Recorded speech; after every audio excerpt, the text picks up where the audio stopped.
Hey everyone, welcome to the Genius Level podcast. Today we've got a wonderful guest. I'm going to read his extensive bio directly from the papers. Today on Genius Level, we sit down with Mario Basora, the Chief Executive Officer of Future Ready 5, Central Ohio's leading collective impact organization, committed to ensuring that every child in Franklin County is ready for kindergarten by age 5. With more than 20 years of experience as a teacher, principal, superintendent, and educational leader, Mario has dedicated his career to closing opportunity gaps and transforming systems that support the youngest learners. In this conversation, we'll explore how early childhood readiness sets the foundation for success in school, careers, and life, and why investment in the first 5 years are critical to breaking cycles of inequity and strengthening families and communities. So welcome, Mario. Good to have you. Thank you, Maurice. I'm glad to be here. Awesome. You have an interesting background, superintendent, teacher, but you also grew up in California, right? Yeah. How'd you end up? So tell me a little bit about your childhood and how you ended up in education in Ohio. Yeah, so I was born in Bronx, New York. But very quickly, my family moved to LA and kind of grew up in Santa Ana, which is a city just south of LA. Grew up with a single mother and no father in my life at all. And in fact, didn't discover that my father had passed away until I was 19 years old. I discovered that he passed when I was 6. But I had no idea, no contact with him at all. In my life. And so my sister and I grew up with my mom, child of a single mother, and she was in poverty, really. Largely the first one to really graduate from college and be successful in that way in our family. So I'm a first-gen college student, first-gen college graduate, and also first-gen immigrant on my father's side. I'm second-gen on my mother's side. That's kind of a little bit about my story. I ended up in Ohio because I was going to be a lawyer, and in college I was a poli-sci major, and my political science professor, my debate coach, convinced me to go. She convinced me to be a teacher. She said, you should be a teacher. You'd be really good at it. Yeah. You work good with the kids that we were working with. And I said, well, I'll think about it. So I decided to go to a camp in the Pocono Mountains to be a camp counselor all summer. And I did it for an entire summer, and I loved the kids. It was really great, and ultimately decided I was going to commit to being a teacher. While I was at camp, I met a woman who convinced me to move to Ohio. There you go. And the rest is history. I mean, not my wife, but it all works out, I think, in the end. Yeah. And so that's how I got here. I became a teacher, social studies teacher at the junior high level. Then I became a high school teacher, and eventually, fairly quickly, actually became an assistant principal, a principal of a middle school, a couple middle schools, and then superintendent. And so I got into it because, ultimately, I think education made a difference in my life. And I just feel like I've dedicated my life to try to make a difference for kids who look like me, who come from backgrounds like mine, and who have struggled historically to try to make a difference. And that's been, I think, a good decision for me so far. Awesome. Speaking of thinking about your journey there, because there was a period where I had imagined that I would be a teacher too. Okay, nice. Yeah, I can see that. I have an engineering degree, but when I first moved to Columbus, I had signed up to become a substitute. And and I was like, I'm going to go in the classroom, and then I probably will eventually become a principal. So speaking of that, you said you moved up fairly quickly to principal. Yeah, and I've noticed that. Even though there are fewer men amongst the teaching ranks, they typically, I don't know if men are overrepresented in the administrative level as principals. And if so, can you speak to that and why do you think that is? That's a great point and astute observation. Actually, you're right. I think they are overrepresented in the principalship, and certainly even more so in the superintendency. And what I would say is even more so when you look at the breakdown of people of color. So a huge problem finding Black and brown men to be teachers and stick to the profession. there's a dearth, there's almost a non-existence of those folks in the profession teaching, and it's become a greater problem historically. And I don't know if you know the history of it, but it's really fascinating. I don't want to get into too much detail, but this is really interesting history that a lot of folks on the podcast may want to hear. There is before Brown versus Board of Education, got through the legal ranks and ultimately desegregated schools. Schools were obviously very segregated in our country, and there were a lot of black teachers and brown teachers. They were all full schools, obviously, for children of color that were out there with educated teachers of color who were actively involved. And one of the negative side effects of Brown versus Board, despite all the great things that happened with integration or that we're still trying to fight to actualize, was that when desegregation happened, all of the black and brown children moved to the white schools. And the white schools didn't hire the black teachers and black administrators. And so you had a whole generation of black and brown teachers who disappeared, who disappeared essentially overnight. Wow. And to be perfectly honest with you, my theory is that explains a lot about our education system today. That was 70 years ago, and we still have yet to recover from that tragedy. That ultimately, I should say tragedy. There's some great things that happened with Brown versus Board, obviously, but the tragic, essentially, elimination of black and brown teachers in the profession. I think that's a perfect example of unintended consequences. Absolutely, right? And that we have to kind of deal with now, and try to push back against those effects. Right? Absolutely, yeah, it's a huge issue. So,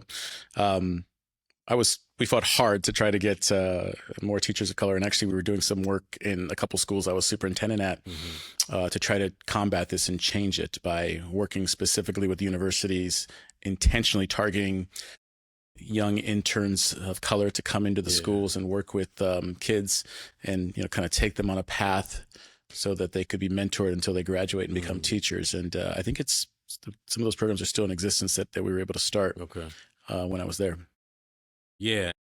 Speaking of that, like I said, that the woman I had interviewed with, she was excited to kind of have me even as a substitute.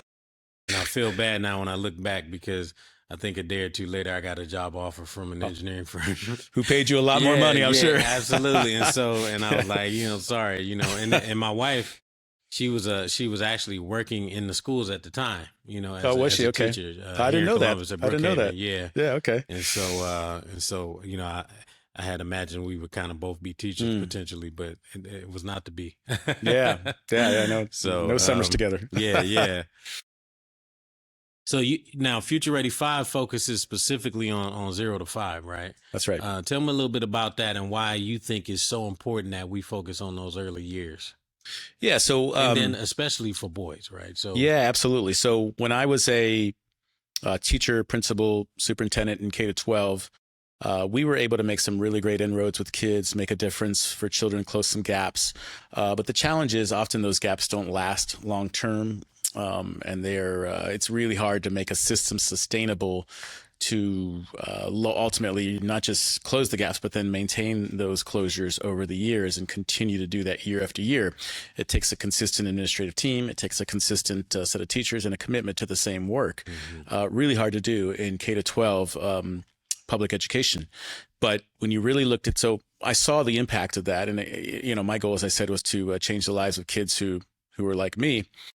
And I did some research and I noticed that a couple things that really pointed that I learned, which was number one, that the brain is largely developed by the age of 5. And so all of our neural pathways that we use today, what you're using to think right now and talk and communicate and learn, those pathways were developed by 5. Yeah. And if you didn't have those neural pathways stimulated by communication or other forms of reading or literacy at an early age, they're not going to form after that point. And so you have a lot of children who are whose neural pathways just haven't been properly formed by 5, and it really ultimately hurts their growth and learning down the road. Now, I'm not saying the brain isn't plastic and we can change it. It does happen. But it's largely baked in by the age of 5. Some kids can overcome those obstacles, but mostly, and if you look historically, the data doesn't play that out. It's almost impossible, very difficult to change course and direction after that age. And so given that theory and knowing that if we're going to make a difference with kids, we really need to work in the first 5 years. I'll add one more note to that. There's if you look at the NAEP scores, the National Educational Progress Assessment, which is really the Standard biggest data thing. set on education K to 12 that we've had for 60 years now, 65 years, and it's pretty objective. It's the most objective, legit assessment done on kids. What they show is that we have made no progress when it comes to reading and math scores or closing gaps in the past 60 years as a country from K to 12. So despite all of our efforts, despite all the dollars that have gone into K to 12 systems to support kids' growth and change and close socioeconomic gaps, we have been completely inadequate and incapable of doing it. Why do you think and I that believe is? that's because of the age of the children by the time we try to intervene. And so my theory is if we start in the first 5 years and we really are aggressive about making sure kids are ready when they enter, we can make a huge impact. So that's really largely why I'm here, is kind of testing that theory out as I'm doing this work every day, and we're hoping to see that impact on kids, especially children from low socioeconomic backgrounds and children of color, and helping them grow and be ready for kindergarten and life. So our theory is that if we can send, so a lot of children, and I get kind of emotional when I think about this, but a lot of our children who look like me, children who look like you, enter kindergarten, especially the boys, and are largely told for the first time that they're not smart enough, that they're not enough, that they can't do it, that they're not as smart as their peers, that they need an IEP, or they're behind, or they have special education needs. And where do they turn to when that happens? Well, they turn to other things that they feel like where they can see themselves in roles in society. And when you go to school every day and you're told that you're not going to make it, or you're not as good as your peers, and that's your experience in K to 12 education, well, then we see some of the outcomes that we see ultimately that happen: increased disciplinary challenges, lack of readiness, all the kind of systemic things that happen as a result as kids go down the road. Juxtapose that with a different story. What if we can send those same kids to kindergarten, not just ready, but what if we send them advanced at a higher level than their peers? What's that story going to be like for that child? Well, now I go to school and my teachers see me as a leader. My teachers see me as smart. My principal, my classmates see me as intelligent. I'm going to have a completely different experience as a child of color or a child from poverty than I would have had otherwise. And we believe wholeheartedly that that is the difference maker for our kids. Awesome. And that regardless of your background, regardless of all the other factors that come into play, if we can send kids ready by focusing on the academic challenges kids can grow, and literacy to me is the greatest civil right. If we can do that, we'll change the world. Awesome. I love that, man. I was telling my wife too, been thinking about the correlation between, like, because they want you, people say, like, you got to learn to read, but it's not only your ability to read, but your reading ability, right? Difference there, right? So, and we track this, you say, a person can read at a certain level, right? So like you said, literacy, if you have, well-formed literacy skills and your ability to read is advanced, and then, that really opens up the whole world, right? To Absolutely. you in terms of like your options, right? So everything opens up for you. And I think if you can see yourself successful in a different way than the traditional ways we think about success, especially for children of color, unfortunately, then I think the world is opens up for you in ways that it hadn't before. So you just said see yourself, right? So a lot of what we're doing with Boy Genius is bringing men into the classroom so that young boys specifically, because, all the indicators show that boys are trailing behind their female counterparts, so that the young boys can see positive male role models in the classroom, right? Why do you think that's important for the development, if the pre-5-year-old's brain development, the socio-emotional development? So, what's crazy, Maurice, is we're seeing that with our data at age 3. the Okay. gaps are existing between boys and girls, Mm. which is fascinating when you think about it. I think, well, wow. So I think I saw some of your questions about this, and I thought it was really interesting. And I've been thinking a lot about this particular issue.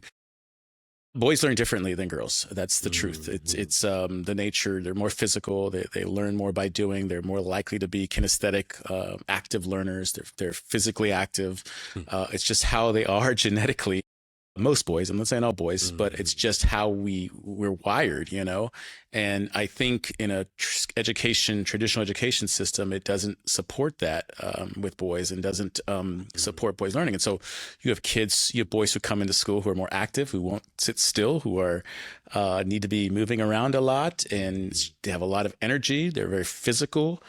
And ultimately, school is often not designed or made for those kinds of learners.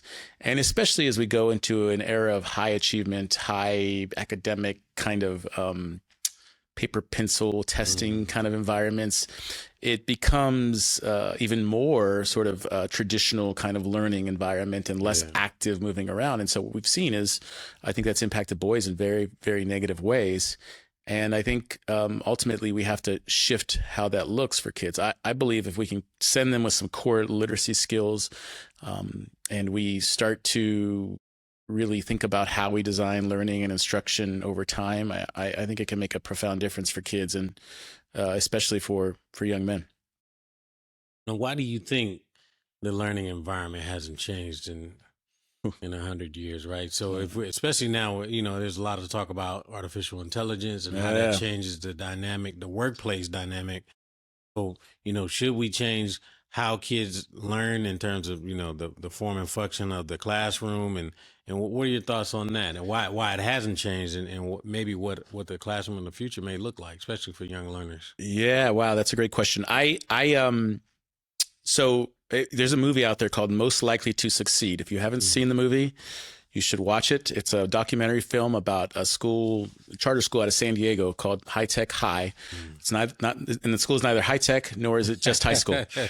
But they call themselves High Tech High, and there's several different schools within that system. And it's an incredible movie about learning in 2025, essentially, and in the digital age and in the AI age, and how do we really meet the needs of kids? And essentially, the model is that kids learn by doing. And so how do we create systems that we start with the idea that we put kids in groups and they solve real world problems in groups. So we give them real challenges that are actually authentic to them.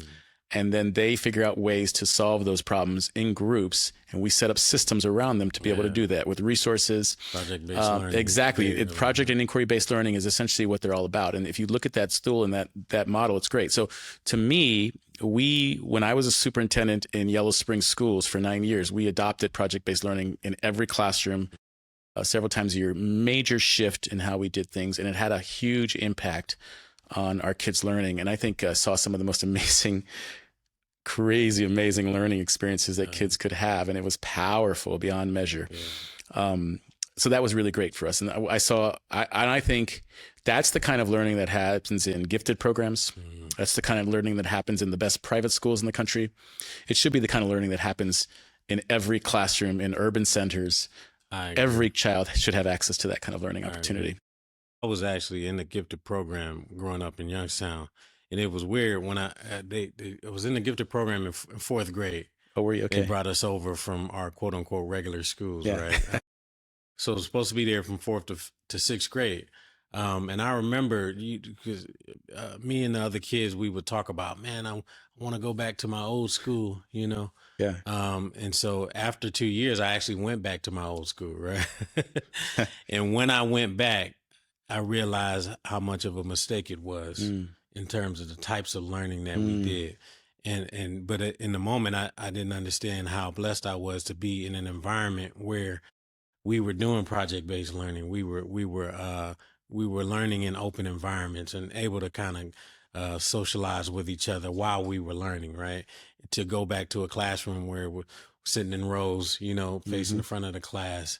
And in that moment, I realized, not everybody has an opportunity, like you said, to experience that type of learning, but also how beneficial it was, and so you mentioning that, I do think, it makes a big difference in how you learn, not only in motivating kids, but also, you know, the success of learning, right? Yeah, particularly for boys and particularly for children who don't play school well.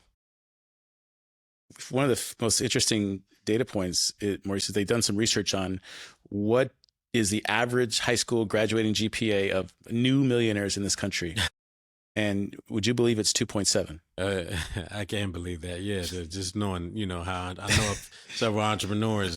And you have to be contrarian if you think about it. And to do well in school, you have to play school well. You have to follow the rules. You have to meet the deadlines, do everything the way they want you to do it. And it's really, in many ways, I know I'm a teacher and saying this, but brainless, mindless activities. And so I wanted school to be different for kids. And so we were able to do that when I was a superintendent. I'm very proud of that work and what we were able to give kids. You know, the conspiracy theorists would say, you know, that school is designed to really put you in a factory, right? And you need to watch that movie. Right? I'm telling you. Okay. It gets into it like a lot. That's a big part of it. Most likely to succeed. Yes, most likely to succeed. Yeah. Check it out. You'll love it. You've given me several good suggestions. I think the other one was The Mask. Mask You Live In, another good one. Yeah. Live In, which is a good segue to. Did you watch it yet? I haven't. I watched the trailer. I watched the trailer. So I was like, I need to put it on. It's on my list. Yeah. It's on my watch list. So I'm going to get to it maybe over the holidays. You should. Yeah. But no pressure. Yeah. So speaking of the mask you live in, yes. Right? So, and just the idea of masculinity, manhood, I noticed that you mentioned that you didn't grow up with a man in the household. No, did not. So how was that for you? And where did you get your models for manhood? Yeah. So, I didn't have my mother. I'm going to say this publicly, probably for the first time. My mother was married 7 times growing up. Oh, and so there were men that she was married to and then divorced. Never had anybody for more than maybe 4 years at a time, and it was really traumatic for my sister and I growing up. So I didn't have any real male role models.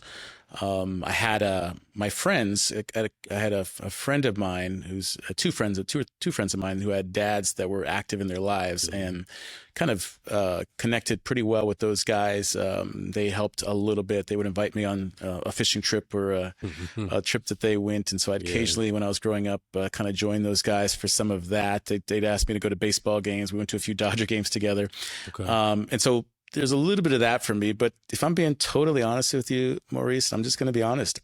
I don't believe I had a male role model growing up that stepped in and really helped me become who I am today. I had a female role model who made a big difference in my life, but I never had a male role model in that regard. And so I didn't really know what it was like. I didn't have a definition of what it means to be a father. Yeah. So I had 2 kids and I'm just like, I'm just going to love them. Yeah. And maybe give them what I think I would have wanted. So I sometimes think it's a blessing as much as it is a curse, but certainly that's something that has loomed over me my whole life and still does today, even at age 50. Yeah. Oh, you turned out to be a great man as far as I could tell. So, well, thank you. It's very kind of you. Yeah. And so, I do think, because we were talking about this and lack of men in the pre-K classroom, but, and that's where even talking to Commissioner Crawley about this, having women, as you said, you had a female role model that understands, how to allow young boys and men to kind of be who they are and have an understanding that they're different, that boys and girls are different in terms, especially how they learn, you know what I mean?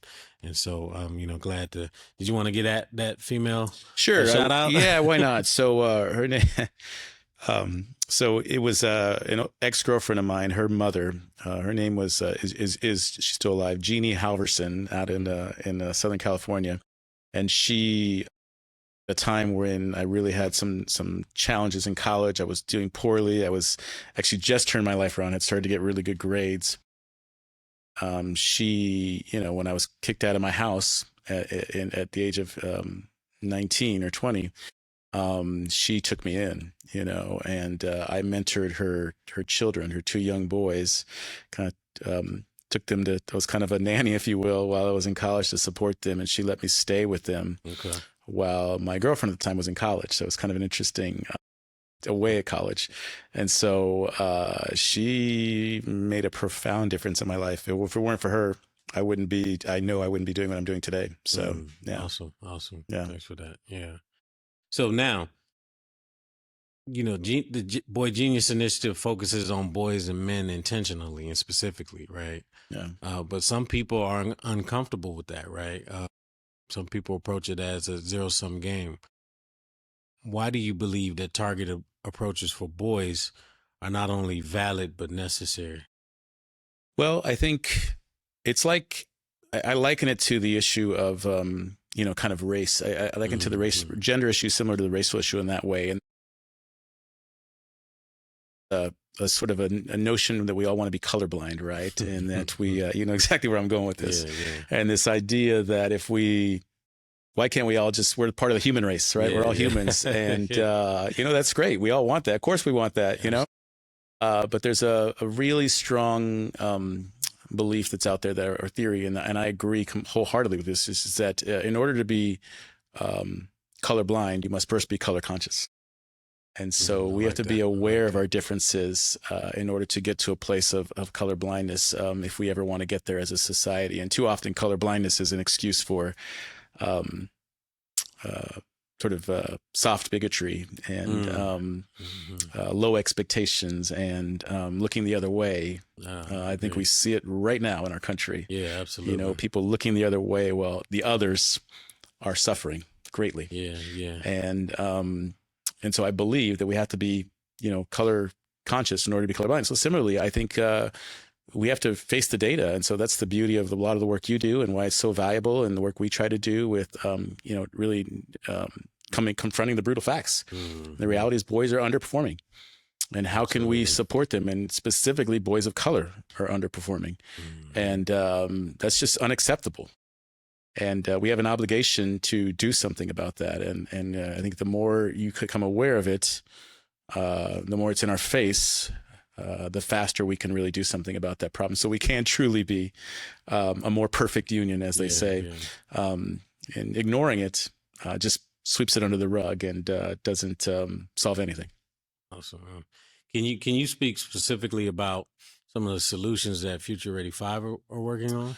Yeah. So we theoretically, we believe, not theoretically, we believe in a couple different things that are important. And so I'm lucky that I have a team of folks who largely have come from the education sector, K-12, and have been successful change agents within schools and have seen real results despite some of the odds and challenges that come with the public education system. And so we believe in two big things that have driven our work, and that's based on our experiences. It's based on what we know has worked historically and what the research backs as well.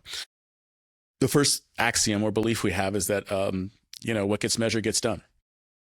It kind of goes back to the whole collection of data and what we just talked about, that if we don't measure where kids are and we don't know where they are, then how are we ever going to, first of all, know that there's a problem?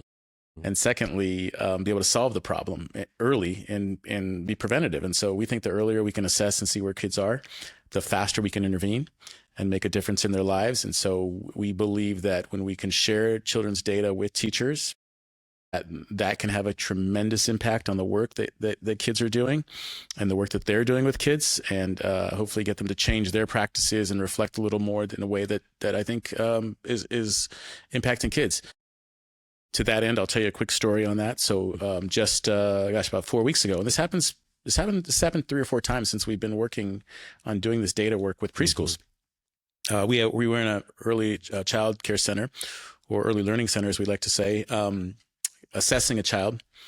And that child, the teacher came out to work with our assessor and said, "Hey, this child doesn't talk. They're very quiet. It's going to be hard for you to assess them and get some real kind of data out of them, because they really, they're not saying much. They're not active. It's hard to, good luck, basically." So the assessor sits down with this child who is 3 years old and assesses them. And it's about literacy. So we're trying to get them to see how they are with their letter identification and just all the kind of different components, sounds, things like that. And it's a really interesting assessment that we work through with the kids. And so they take the book out, which is this, it's called the Reading House, which is our literacy book that we use to evaluate kids. kind of goes through the process and starts the first question and says, well, can you tell me what letter this is? And the child says, well, do you want me to read the whole book? And the assessor's like, what, you want to read the book? Yeah. And she says, yeah. So the child then proceeds to read every word Wow. in the book, cover to cover. And the teacher, the director was kind of nearby and saw this happening and was just shocked when she saw the impact that this child had and what they were actually doing. And so the power of data early on and the work we're doing there is that it raises awareness. Because, Maurice, what happens if that kid, what if that kid's a black or brown boy? And what happens if that kid continues to not talk and the teachers see them as less than they are? And that continues to happen for the next couple of years of their life. And then they go to kindergarten. It becomes this self-fulfilling prophecy that we would never be able to find. And so instead, what happened was they met with the parents, they talked to the teacher, they started thinking about what can we do to not only just try to get this kid to talk, now how can we enrich this child's life so that we can meet them where they are and grow them? And maybe realize maybe we are part of the challenge and part of the problem here, and we need to do something differently with this child to help. So it's made a profound difference. The second thing we really believe in that I think drives our work is that the classroom teacher has the greatest impact on children's learning. Beyond families are only the only ones that certainly outpace that and can do better. But if you take that out, all the research says that the teacher has the greatest impact on kids' learning and growth. And so we have doubled down on that, taken the best practices, the best research, and very intentional and very detailed about how we're doing professional development, what it looks like. Teachers are engaging in 9 full days of professional development every single year. They come out of the classroom once a month, all day long, to work with us and our team, and they're working with their colleagues across the county, and they're learning really in deep, intentional ways, and they're reflecting on the data, they're changing their practices, and they're learning the very best curriculum, instruction, and assessment practices around early literacy. And the impact has been tremendous. In 1 year, we've seen 127% growth in literacy skills for kids, for the kids who were there a year ago till now. And the thing about it is, a really good literacy intervention at this age will see 15 to 20% growth in a year. So we're multiplying that fivefold with the work we're doing with the kids right here in Franklin County. And can I just tell you one more story about this? Because I think this is really it's a really cool story tied to that. So right around the same time, this other thing happened with the child with the assessment. We got a call from a school locally, and I think I can name the school because it's really actually a great story. So Messiah Christian School, it's a local in Reynoldsburg within our community here, cool school that largely serves underserved children who are really struggling. That school had 11 children who were part of our program a year ago and went through the whole year with us, and now they're in kindergarten. And so they have a kindergarten program at that school as well. And so 11 of those kids stayed on for their kindergarten program that were also part of our work. Every year they take the MAP assessment starting in kindergarten all the way through high school. And MAP is like a national assessment that kids are taking 2 to 3 times a year. And it's 35% of the kids across the country take this every year. So the data set is huge, right? And it's not just kids from poor schools or rich schools or public or private schools. It's really a wide swath of kids from the wealthiest schools are taking this assessment to the most challenging schools are taking the MAP assessment a few times a year. And so I just want to give you that context so you know what I'm saying here. And it kind of gives you a score based on your percentage of how you rate versus the rest of the country. So it's norm reference. So if you're an average child in the first time you take the kindergarten MAP test, you're at the 50th percentile, right? Nationally. So that means you're doing great. You're fine. You're not excelling necessarily, but you're certainly not behind. So 7 of the 11 kids from the toughest neighborhoods right here in Columbus, Ohio, impoverished backgrounds, kids who are not supposed to do this, 7 of the 11 scored in the 90th percentile. Wow. That's awesome. On this national assessment. It gets better. 5 of the 11 scored in the 99th percentile. Oh, wow. 5 of these 11 kids from right here, from the most challenging, impoverished backgrounds in Columbus, Ohio, are amongst the best in the country. Better than kids from up Arlington, better than kids in Bexley, better than kids from New Albany. These kids are doing better. Wow. And that's because of the work we're doing, intervention at an early age. And so this director of the center called us and emailed us and just told us and thanked us. She said, we believe this is directly the result of the work with Future Ready 5. Wow. That's great, man. I hadn't known that, man. That's wonderful. progress to see, and at that level, man. That's not just incremental improvement. That's massive improvement. So Well, so what it does is congratulations, it maybe if we keep getting data like this, and as we'll know more and more every single year, it could prove the fact that if we intervene in the first 5 years, that's everything. Yeah. Preschool and early learning isn't just the pregame, it's the game. It's the game. Yeah. Awesome. I mean, think about that for a minute. Like 7 of 11 in the 90th percentile. These are kids who would otherwise not make it. A lot of them. Yeah. And now not only are they making it, they're the best Yeah. of the best, despite their circumstances, despite food insecurity, despite housing problems, despite broken families. These kids are still making it. Yeah. Despite racism and sexism, they're still making it. Awesome.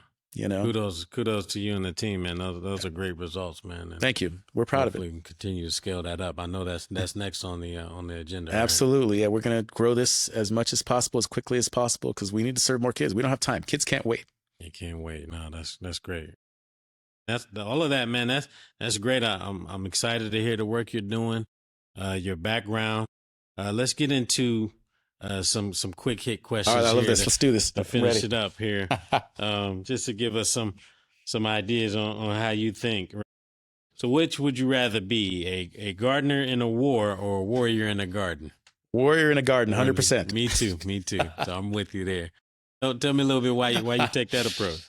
Well, I mean, I think a warrior mindset's important. I think having gardeners are great. It's important. You're growing things, that's really important. But I'm a fighter by nature. It's just who I am. It's how I grew up. It's how I become who I am. I believe that if you're not satisfied with the status quo, as I am not, it takes a warrior mindset. It takes somebody who's willing to step in and say, why not? And we're going to push through all the obstacles that are definitely there, all the systemic, all the challenges, and do it anyway. Absolutely. I think that's why I think, gardening seems kind of fun too. That's good. No. So what's the most underrated trait in a good man, quote unquote? I'm going to say two things. I'm going to cheat. I'm going to say humility and listening. Good. What's one book that every man should read?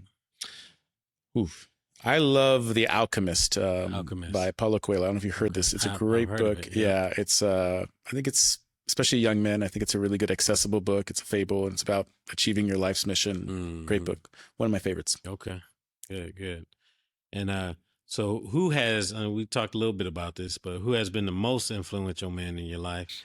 And tell us a little bit about him, why you chose him. Yeah, so I'm gonna stick with a man here. The most influential man in my life has been my father.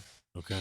And it's not because he was a great influence, it's because of his absence. And so he's had a tremendous influence on my life and who I am today, and who I want to be. I hear stories about who he was and the kind of man he was, and I wasn't particularly pleased with that necessarily, a lot of those things.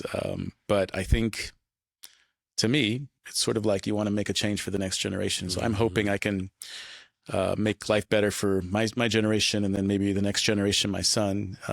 He can be a better man than me, and we can kind of really turn the world around a little bit that way, one generation at a time. Absolutely.